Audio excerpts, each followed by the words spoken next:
For the sake of this presentation, my name is 1557, and I'm going to give you some information that you're probably going to be surprised about it. But anyway, you can see what it's referencing. The name of the organization, or well, the agency that we're talking about is, well, as you see on the screen, in the same department that we're also talking about on the screen, the United States Department of Treasury. The United States of America Department of Treasury is what this is all about. I'm not going to spend a whole lot of time trying to do this as expedient as I can possibly do. Again, my name is 1557. Let's get it. Now we're talking about the big elephant that's in the room, and if I did have a big elephant, I would name my big elephant conspiracy, because that's what we're talking about here is a conspiracy, and we're going to show you the conspiracy. And why I named this like this, it's very funny, but it's been so long until the pain has been so severe until it, I'm going to learn to live with the pain, as I say, and it's just something that I've lived with now for some years. And I'm going to show you how and why. I do know why, but we're going to get into that as we go through this now. But remember, from this point on, put it in the back of your mind. We're talking about the big elephants in the room. But in the book of Genesis is what this is all about, and what we're going to be talking about is what God has given us in all these scriptures and all these books, verses within the books.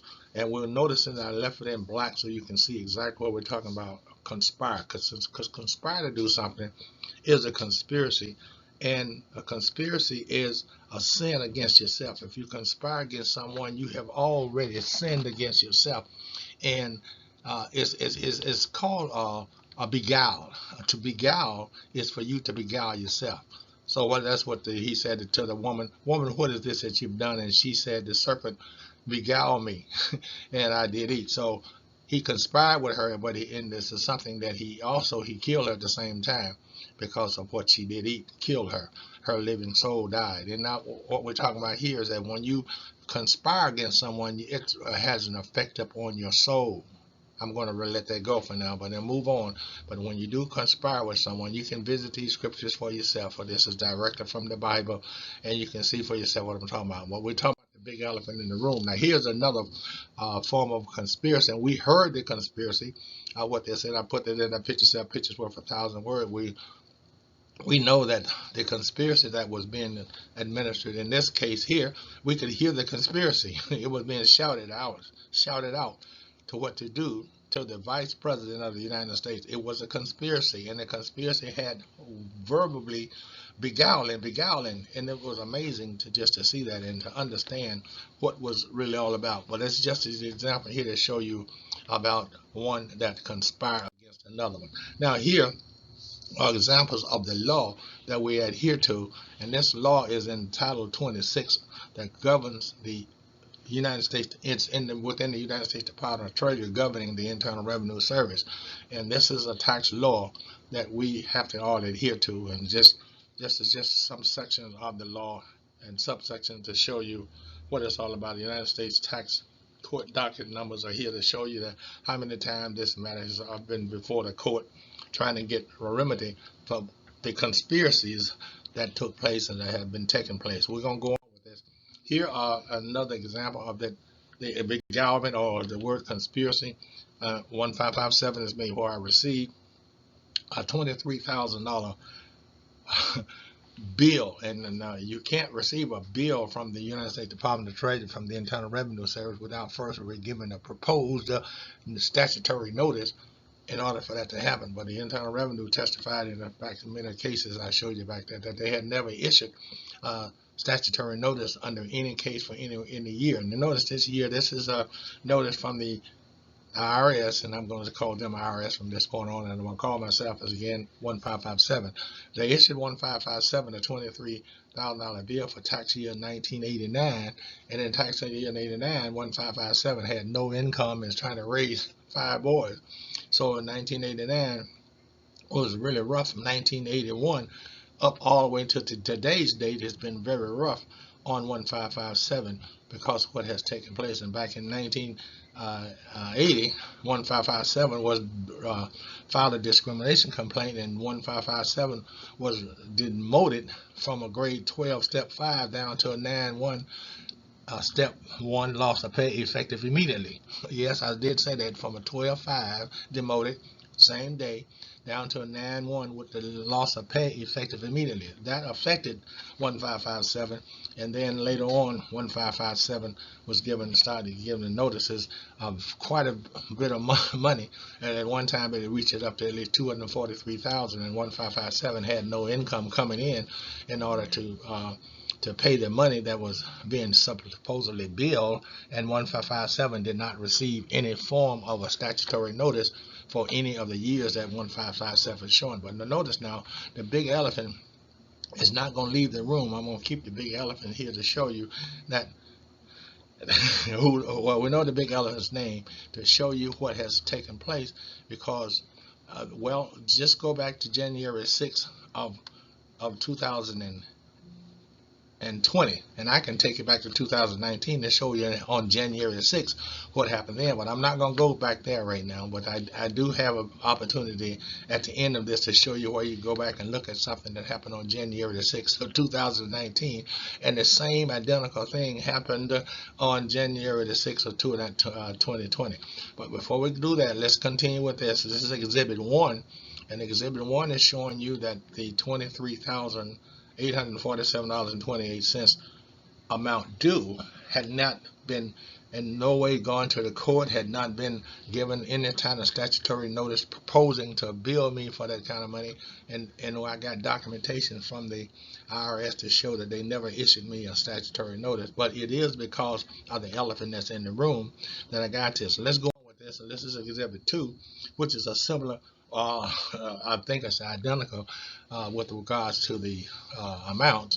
The information that's on the statute, on the letter, on the notice, and this notice is a CP12 PC. As you can see up in there on the left-hand corner on the top of the letter, from the United States Department of Treasury, Internal Revenue, Post Office Box 69 in Memphis, Tennessee. You may keep that in mind. And they were saying that, okay, now in 1989 you owe me $23,000. In 1991 you owe me $49,302. What? No, I have not sent you a statutory notice. No, I have not given you any notice prior to this billing. You now owe me this amount of money. I don't know why I owe it, what I'm saying, but okay, 1557. This is what you owe me in addition to the $23,000 that you owed me in 1989. And remember now, the elephant is still in the room. This is Exhibit 2. Let's move on to show Exhibit 3. Exhibit 3 from 1557, the elephant is still in the room. For 1992, I got a $30,455.75 bill. Have no way to pay because had no income to pay that for that at that time, the amount that they were requesting. Now I'm up to the 23,000 plus the 49 plus the 30,000, 35,000 plus. Now having to pay this or being billed for this and had no way to pay it. And remember, the big elephant is still in the room, but I took all information referencing myself, the address, and etc. to let you know what 1557 has undergone starting in 1981, because in 1981 1557 was demoted from a 12.5 to a 9.1 loss of pay effective immediately. And believe me, based on that move, 1557 has not financially recovered. And it's just amazing. But the Lord is still the Lord. Let's move on here. $17,677.41 for tax year 1993.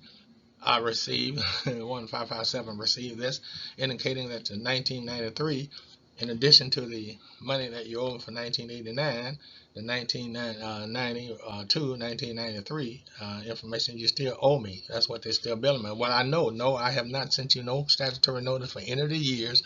I have not sent you a statutory notice for no year, and I don't understand myself how I'm able to send you all of these bills and not receive no kind of notices. Of 1989, I didn't send you a notice, and none of the other years that I send you a proposed statutory notice. And each year is separate from another. So if you owed me in 1989, I would have had to send you the notice. And if you owed me for any other year, 91, 90, whatever year it is, if I send you this bill, I would have also had to have sent you a proposed notice. I didn't do that because of the big elephant that's in the room. I'm acting on the cause of the big elephant in the room. Somebody above me said I must do this, and I have to do what the big elephant in the room is telling me to do. This is exhibit number 4. Well, let's go and see what happened. Oh, this is 5. Look at exhibit 5. This is for 1994. You notice that the one, the previous one was in 1993, and the same billing system in 1994 sent me a $30,497.20 bill, but no statutory notice. Remember now, you have to. That's what we go. I showed you the law. The law said you have to issue a statutory notice before you send a final bill. You have to propose to the United States taxpayer. You have to send a proposed notice of deficiency to that taxpayer to give that taxpayer an opportunity to go to court, or to give that taxpayer an opportunity to come to you and appeal, and then to give that taxpayer an opportunity to pay what you are proposing that he owes. But in this case, you didn't give me any kind of proposed statutory notice. That's what you're saying in this admission that you said. We're going to show you your admission in a minute. Okay, but remember, the elephant is still in the room in this whole process. Do never ever forget the elephant, because the elephant started back before Adam was formed. Okay, what is this if you've done? Well, what is this if you've done to give me all these notices without giving me any kind of information under the law that you had to follow in order to do this? You want to hang, well, I'm not going to go there with you. But anyway, here now from 1557, received this on December the 12th of 2013. This is a letter whereby explaining that for 1994, what you were proposing to do in collection process and responding to information that you got in trying to resolve this issue. So all this data, you can just stop and just read it for yourself, because it didn't change anything except the elephant is still in the room. I want to point that out here in Exhibit 6. And you can read this for yourself. I'm just trying to now show what the elephant is still looking like here all these years, starting from 1981 up until today's date, and we're in December 8th of 2021. So all that time, the elephant has been in the room, but yet and still, opportunities still come by. People come by and give you things and give you bread and give you all these things will happen. But out there, so look at here when they said in this letter, however, we will contact you again in 45 days with our reply. You don't need to do anything. But now, remember now, this letter is telling, don't do anything. I just want you to pay me what I'm asking you to pay. Why do I owe you so much money and you have not issued me any kind of statutory notices? I had no income from those years at all. I had no reportable income. So how and why are we receiving all these notices? Let's move on. Look at here again on this, December the 17th, same year, 2013. The other letter was December the 12th of 2013, but 2017 received the same letter. We have not resolved this matter because we haven't completed our process and necessary for a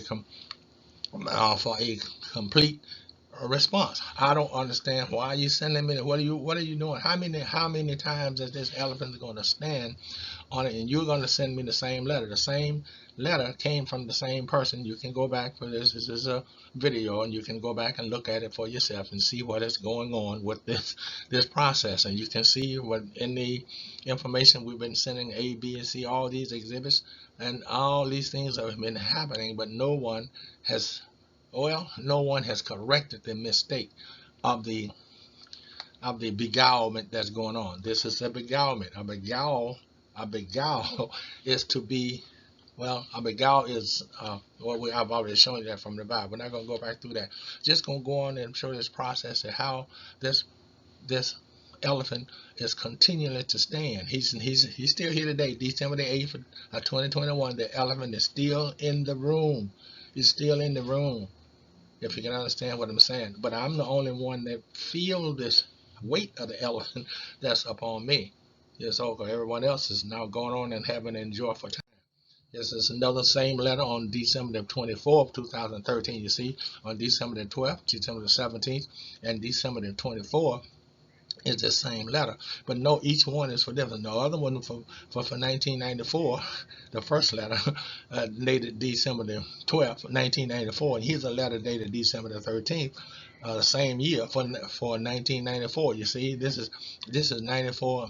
89 and 94, you see, 93, but each year has to be separate. You can't combine years under the law. You go back and look at the law, Title 26. Just read it for yourself. You can Google it, and you'll see that you can't be charged to pay 2 years in a row. Each year takes care of itself, especially if you are filing tax returns on a yearly basis. It is no, I'm not being accused of not filing tax return, didn't have any income to file, but yet and still, I'm being given all these bills, and we know why, because the elephant is in the room. Remember now, beguilement, that word beguile is already there, and this is exhibit number 8. We're moving. Now look, here are some of the things that took place in 2001. These are returns. Look at my income, 2001. Look at the income in 2001. In 2001, I did had started got a mortgage license, and I had started selling mortgage license. I mean mortgages for a company, and this is what took place. This is the earned income that I received, but you can see that the income that was taxes that were due back was held. Haven't gotten any kind of refund back, but yet and still have never received a notice telling me that I had a bill, proposed bill. This is 2002. 2002, haven't gotten my 2002 refund. This is again 2002, the income that I made. You see the income from what's the source of what it came from. All this here, a 1099 income of 10,000, but I had a refund due. 2004 had a refund due, and nothing has come back. The refunds are going on. At the same time, I'm still maintaining a household with young children in the house. You need to know that. I was a single parent with five children in the house at the same time. You need to understand that. Then move on. Let's go on to the next year. I think that's the end of the year, because I only had those years. Yeah. Now here are the persons that I contacted. We're about to end this process. These are some of the people that I've contacted over the years to try to get assistance from them. Well, not these exact same people, but the organization, Oversight Reform, is who I was trying to get information for them to help me. And one person, and I'm not going to give that person's name, but of all the persons here, there's only one person here on this that I did receive a reply back from. And I'm in the state of Maryland, but the person that's on this list here was not in the state of Maryland who I got the reply back from. So these are persons that I really thought was in a position to at least contact the United States Department of Treasury and the Internal Revenue to find out what was going on as to why I was receiving all these billings and not receiving the required information under the law in order to receive the billings. But yet I'm being correspondence with and replying to my correspondence and telling me that they didn't have time to complete the process, but yet and still I'm being billed the process. Now here, to show what this is that we contacted these persons. Well, not directly these persons, but the Congress, United States Congress Oversight Committee. We contacted those persons more over and over and over again, and even it goes back to what took place with the 12-step 5 loss of pay effective immediately, to show how and what has taken place with this elephant in the room. Didn't put the elephant here, but the elephant is still in the room, as you can see, going through this process. And this is a very, very, very in-depth, real tragedy upon a family. But I just want to show you what has taken place with my family. But God is still in the heavens and still in the blessing business, and He's the only one that you can depend on. I mean, the only one that you can depend on is Him, because everyone else is looking for this thing we call dinero, or money. They will make money their God, and so any one individual who makes money their God doesn't have a God very long, because the money runs out, and when the money runs out, their God is gone. But if you put your trust into God Almighty, He owns all the money and all the cattle that's on the hill. He's not just on the cattle, He owns the entire hill that the cattle are on. But I'm going to conclude this now. In conclusion, here are some questions that we asked the committee to consider. Just these questions, and we did send these data to the committees, and many times in different forms, and also in different certified requests we did. But the United States Department of United States Tax Court denied a right to obtain information to support information that we needed under the Freedom of Information Act that would show why we're receiving all these data. There is a reason. I'm not going to put it down now because I can only use what I get from the Freedom of Information request. If I can get that information, then I can identify why the elephant is still in the room. There is an elephant in the room, and it has been now since 1981 upon me and my family. Okay, but the United States Court of Appeals right now is considering some of these data, but have not yet responded to our request. Now, in conclusion, here is the final thing that we want to let you see, is that these are coming in some of the certified notices, or the final certified notice that was bid back in October. We sent a requesting information from the United States Congress, but we have yet to receive. And this notice here directly going to the United States Congress, and you'll see what time it was delivered, what time it was received. And these are not one. This is just one of many, many, many data that we have to show what has taken place over the years. And we're talking about from 2021 back up to 2081. That's quite a bit of time, but we've had to understand and undergo all of these burdens that we've had since that time. But ask, he said, and it shall be given, seek and you shall find, knock and it shall be opened unto you. For everyone who asks, receiving, he or she seeks to find it, and to him that heard it knock, it shall be opened. So that's what we have been doing since 1981 up until 2021, is believing that we'll survive this elephant that's in the room. This is 1557 bidding you a farewell, and only the persons that have a right to know who 1557 is now know who 1557 is. I'm going to submit this video to the organization to show what I've gone through, and there may be some ears that's in this organization now, or within the federal government as a whole, will at least hear what's being said. Not just here, but back in the time that took place when I was dropped from a 12.5 down to a 9.1 loss of pay effective immediately. That was because of the elephant that was in the room, and the elephant had never left the room. If you can understand and appreciate what I'm saying, the elephant has never left the room, starting in 1981, and from 1981 up until today's date, December the 8th of here in 2021. The elephant is still in the room, and the only problem I'm trying to get you to hear about from 1557 is that he has his foot on my neck. It is truly amazing. I thank you for letting me spend so much of your valuable time with this process. This is a video. You can share it as many times as you like. Thank you. I love you, and God loves you the best. Have a good day. Bye-bye.